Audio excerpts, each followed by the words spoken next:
The next case to come before the court this morning is State of Ohio versus Corey Simmons. Again, each side will have 15 minutes to present its arguments. And again, please don't use names of any victims or children who may or may not be involved in this matter. We've read your briefs.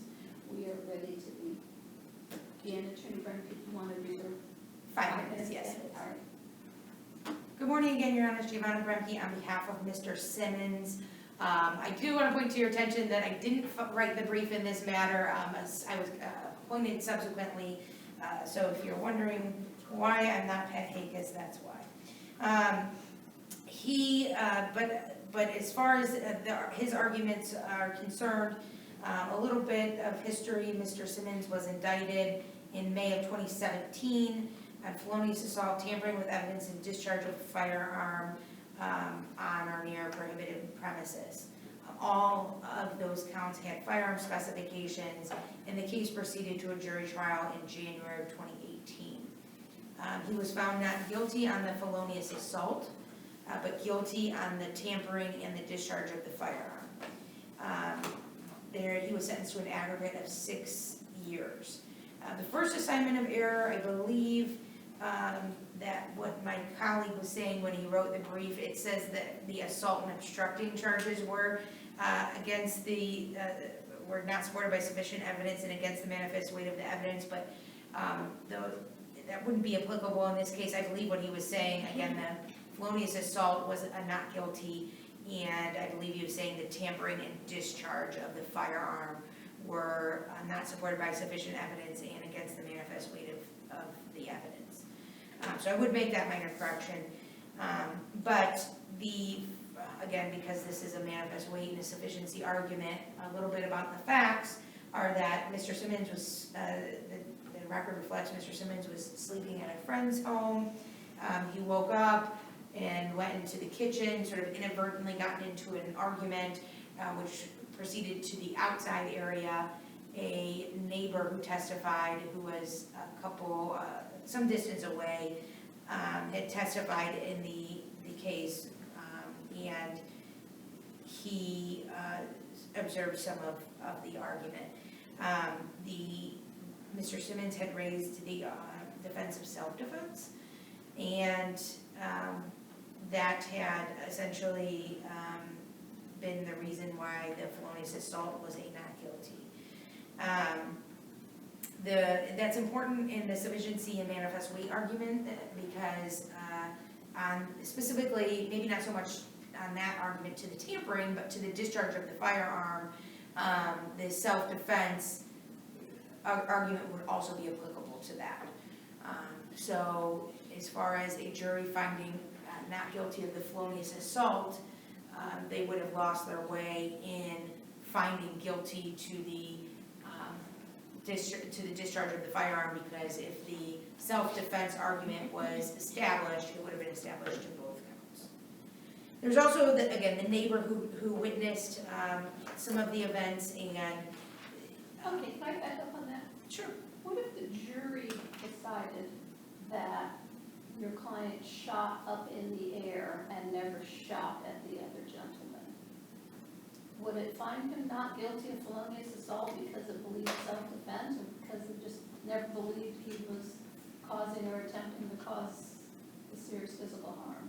I think that's an interesting argument, because I think it would depend on whether that was a way of self-defense, to sort of like a warning shot.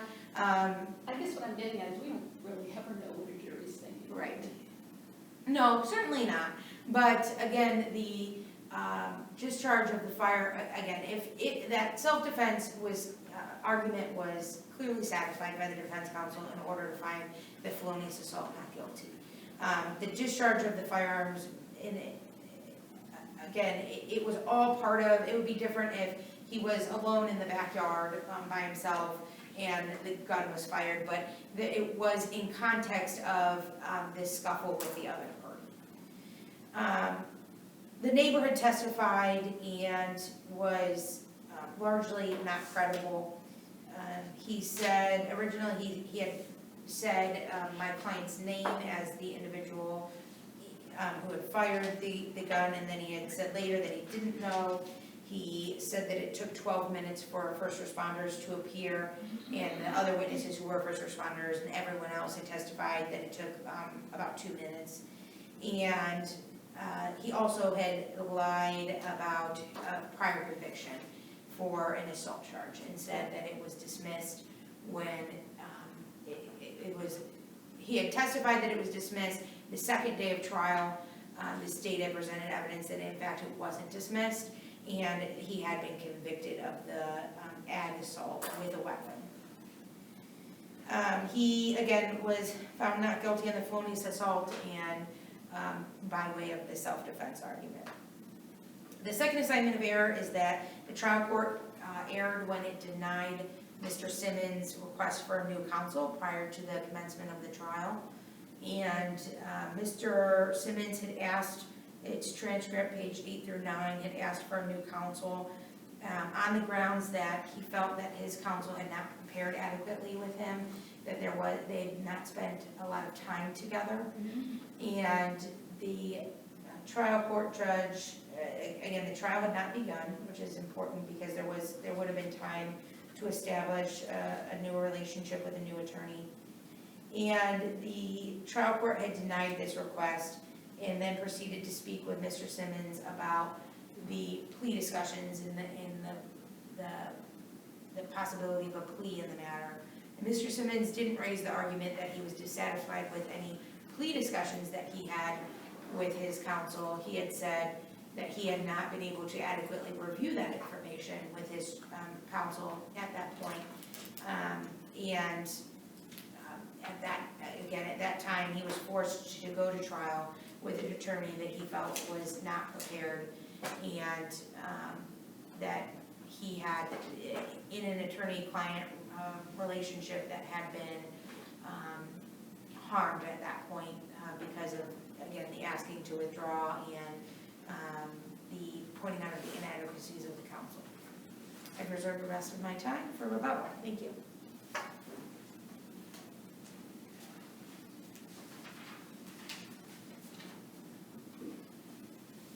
Again, Brian Murphy, Assistant Prosecuting Attorney, Lorain County Prosecutor's Office.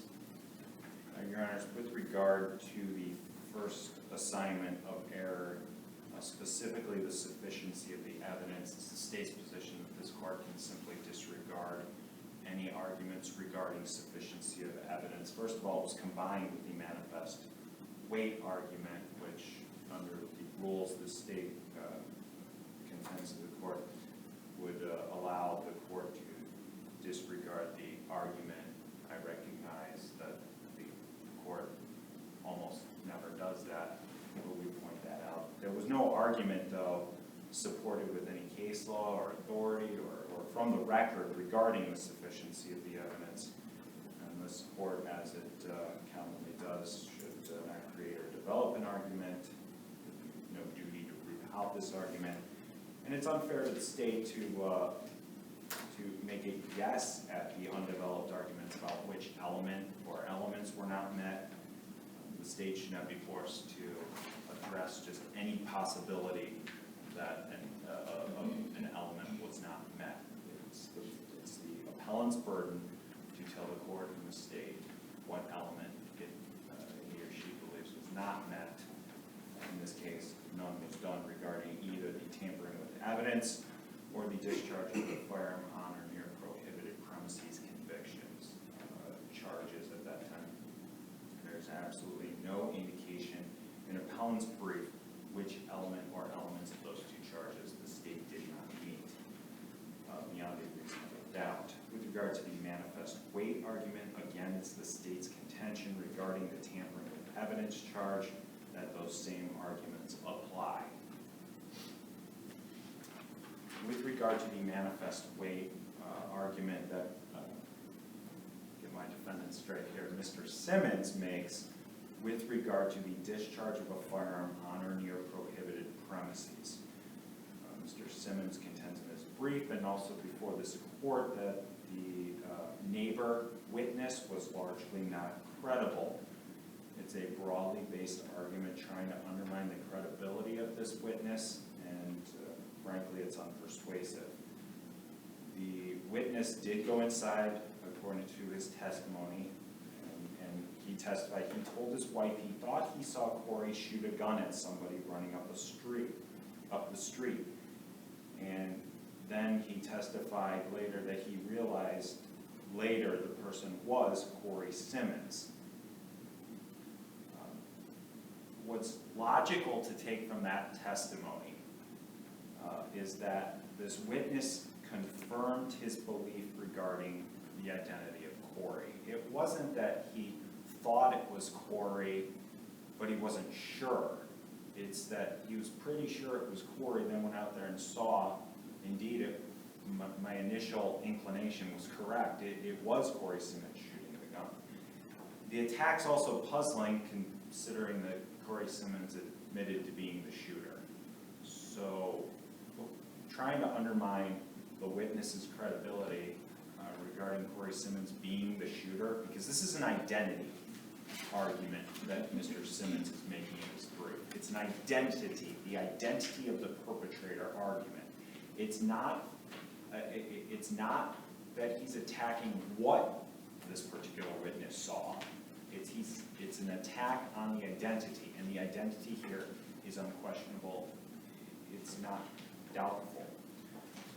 Regarding this witness's testimony regarding the police response time of 12 minutes, as anyone who has been in trial knows or observed a trial from the bench, frequently times are misrecollected by witnesses. An attack went on for 10 minutes, or something happened over 30 seconds, and we've all seen, I presume, someone say to the witness, well, count to 30, and the witness counts to 30 and goes, wow, that didn't take 30 seconds, and 30 seconds is a long time. This witness testified that police response time was 12 minutes, other witnesses said it was 1 to 2 minutes. Ultimately, this raises the question of so what? This witness was not accurate with the time, but as it's the jury's ability to do, judge credibility and believe all, some, or none of the testimony. In this case, the jury disregarded that little instance regarding the witness's testimony and largely believed the other parts. With regard to the prior conviction, let's set the record straight with regard to this witness's prior conviction. Let's set this record straight. Mr. Simmons is mischaracterizing this witness's testimony about his criminal record as inconsistent. This witness testified only one way, that he had not been convicted of aggravated assault with a weapon in Florida. He testified that it was dismissed. That's what the witness testified. The next day after this witness testified, Mr. Simmons' trial counsel asked the trial court, bizarrely, to compel the state to correct the record, claiming that information the state provided to defense counsel indicated that the witness had a criminal conviction. The state then told the trial court it had no information other than what the witness testified to. This is all occurring between transcript 169 and 171. And contrary to what Mr. Simmons is claiming in his brief, the record does not demonstrate that the state provided trial counsel with a copy of this witness's conviction from the allegedly dismissed case. That was not provided. There is no indication in this record that this witness had been convicted of this criminal offense.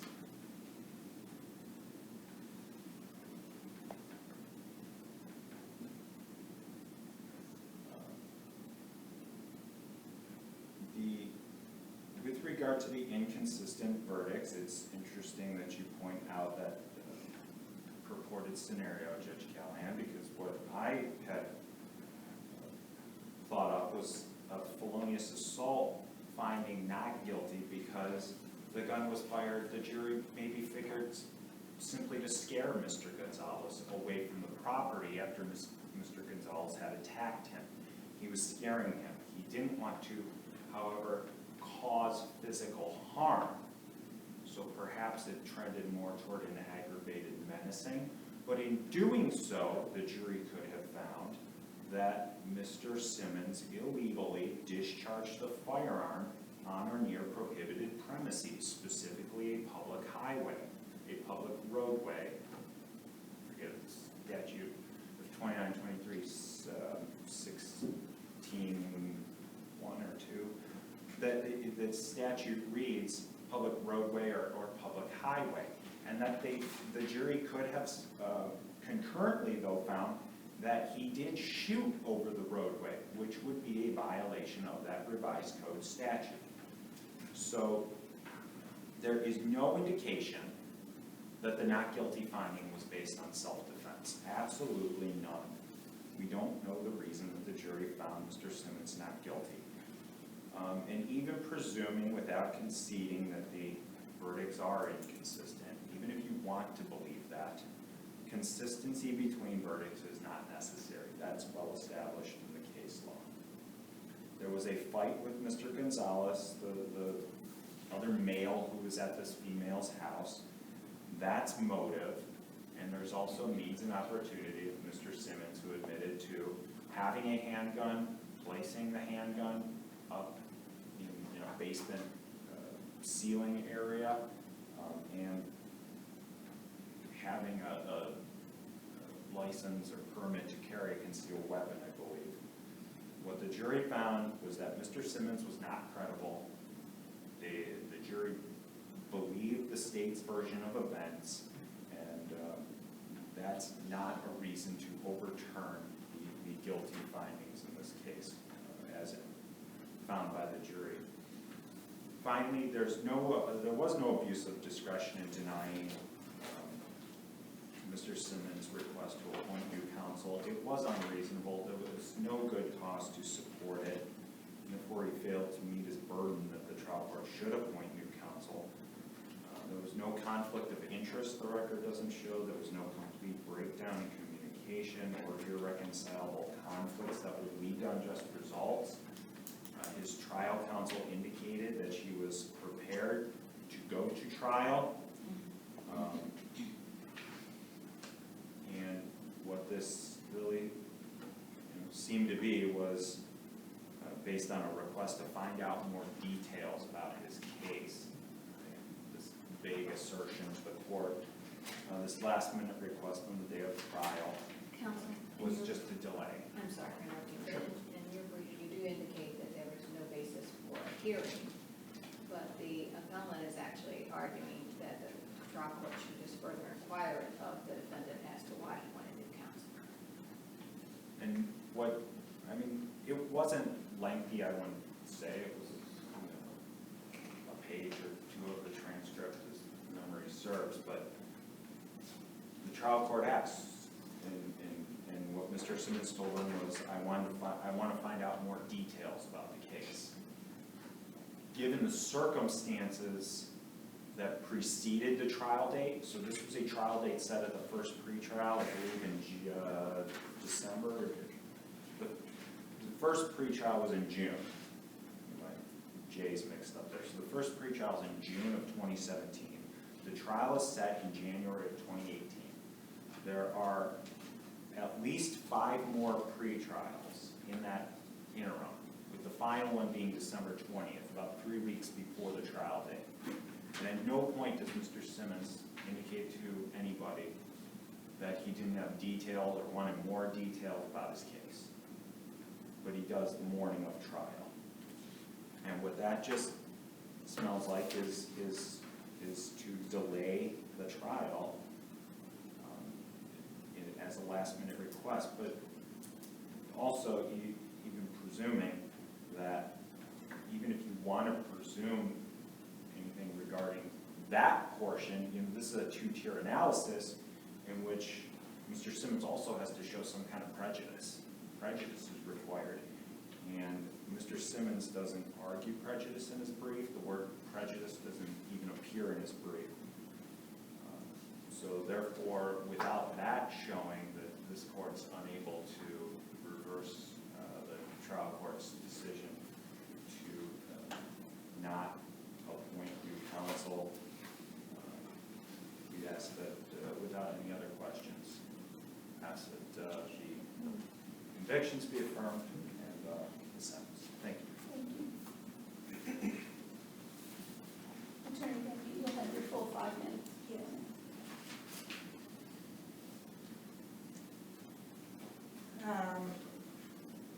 Wanted to clarify a few things about the neighbor. He does say on it was the 911 call, that he wasn't sure that it was Corey after he had other times said it was, and that's transcript page 107. The police were never able to locate the gun, and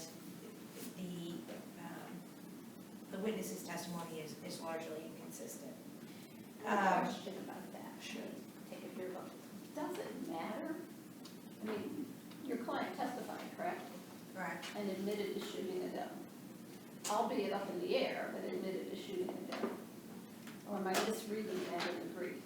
Right, so, again. It almost sounds like it's the neighbor they didn't find credible. Right, so, again, I think the argument is, that but for this, this inconsistent and incredible witness before the jury views the evidence as a whole, and that this, that it could have persuaded their decision in the, certainly they bought the felonious assault to self-defense, in that it could have persuaded their argument on the other two. The state points out that consistency in sentencing is being that the discharge of the firearm, if the felonious assault is not guilty, it would be inconsistent to find the discharge of firearm, that it's not necessary, but again, it's a factor to consider in as far as the manifest weight and the sufficiency arguments of those two remaining charges. So if there's no questions, we would ask that you reverse the convictions and for further matters to trial court. All right, thank you. And again, we will take the matter under advisement, issue a written decision, which will be mailed to both sides, as well as posted on our website and that of the Supreme Court.